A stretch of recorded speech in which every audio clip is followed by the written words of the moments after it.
Well, hello once again. Richard Sitoski here with part three of my look at spoken word. So if part two took us to the first third of the 20th century, this is going to go from about that period right on up through to the 70s. We'll start with jazz and the beatnik era. I'm dressed kind of like a stereotypical beatnik. In reality, I don't think they're really dressed like this. This is, something that pop culture has given us. And I think it's a bit of a crock. But anyway, Allen Ginsberg, Gregory Corso, Lawrence Ferlinghetti, Bill Burroughs, Jack Kerouac, so many of these people, they were responsible, I think, for changing the consciousness of American youth in the 50s and 60s. Their work is a rebellion against conformity, against the stifling values of a conservative America during the Cold War. And I think of all these figures, perhaps Ginsberg was the most charismatic, and his reading style was absolutely inimitable. It's mesmerizing. And we'll watch him as he reads Howl, which in a sense is a bit of the love song of J. Alfred Prufrock, but updated for the Cold War era. So we've got a lot of politics in this. There's a lot of social commentary, and this is, quite emblematic of the verse of the 50s, 60s, and into the 70s.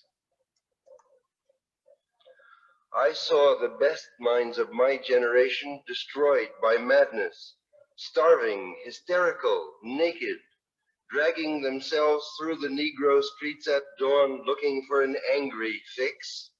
Angel-headed hipsters burning for the ancient heavenly connection to the starry dynamo and the machinery of night, who poverty and tatters and hollow-eyed and high sat up smoking in the supernatural darkness of cold water flats, floating across the tops of cities, contemplating jazz.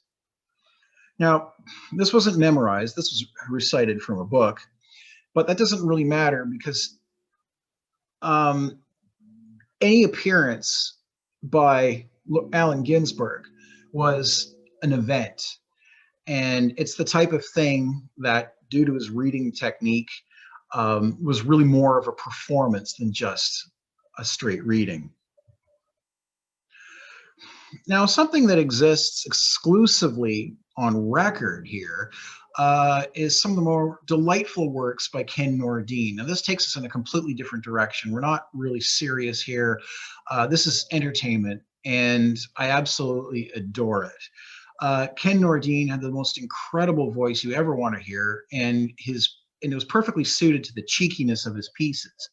So he put these over a jazz soundtrack, and he called them word jazz. And it's some of the most engaging stuff you're ever going to want to listen to. This is stuff meant to be listened to on 33 and a third RPM. There's no existence on the page for this. Just check this out. The truth is that beige is anti-color unless the color is right. Unless the color is beige.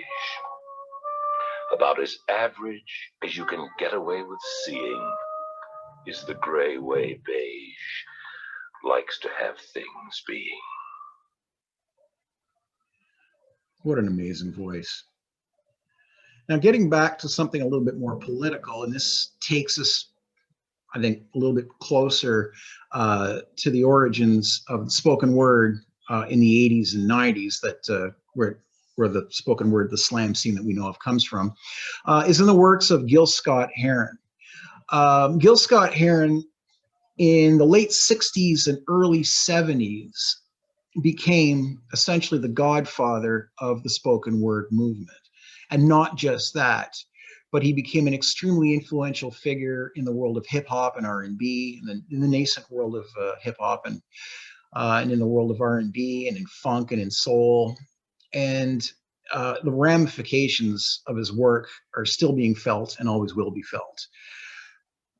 He was angry. He was writing about a time when the promises of the civil rights movement were not brought to fruition. There was a lot of anger in the inner cities, the Watts riots, the riots in Philadelphia.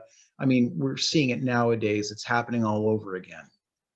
So this is Gil Scott-Heron with "The Revolution Will Not Be Televised," and the title which he got from a Black Power slogan. You will not be able to stay home, brother. You will not be able to plug in, turn on, and cop out. You will not be able to lose yourself on Skag and skip out for beer during commercials because the revolution will not be televised. And let's take that a step further into even more militancy.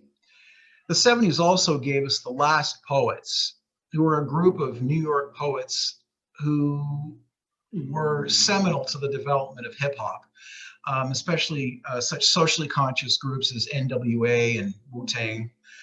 And I can't really present a lot of their work because it's not PG. There's a lot of content warnings in there, a lot of language warnings in there. So I'll just give you a little bit of an idea of what they were all about. And it's adequately demonstrated here. For an opportunity that knocks up sisters and knocks them in the head. For an opportunity that takes them home with dope in the arm and clear all on the brain. New York, New York. Back to the core. New York, New York. So they're central to the development also of contemporary spoken word. So much of what you go to a slam to hear comes directly out of Gil Scott-Heron and the Last Poets. So that takes us to the end of or at least to the beginning of the 70s. I hope to continue this with another video going on into the contemporary period, which highlights some of the stars of today, and a lot of whom are Canadian, so you're gonna like that. So here's some references. If you haven't read Howl, the updated version, the Cold War version of J. Alfred Prufrock, I strongly recommend that. And Gil Scott-Heron, The Revolution Will Not Be Televised. Actually, just check that up on YouTube. There's like, and just go through the whole thing, his whole catalog. It's absolutely amazing.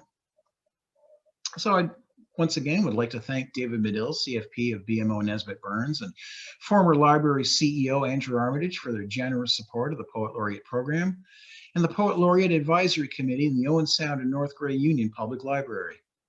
I'd like to acknowledge that this video was produced on the traditional territory of the Anishinaabe Nation, the people of the three fires known as the Ojibwe, the Odawa, and the Potawatomi nations. And I give thanks to the Chippewas of Saugeen and the Chippewas of Nawash, now known as the Saugeen Ojibwe Nation, as the traditional keepers of this land. All right, thanks for tuning in, and see you with the next video. Bye-bye.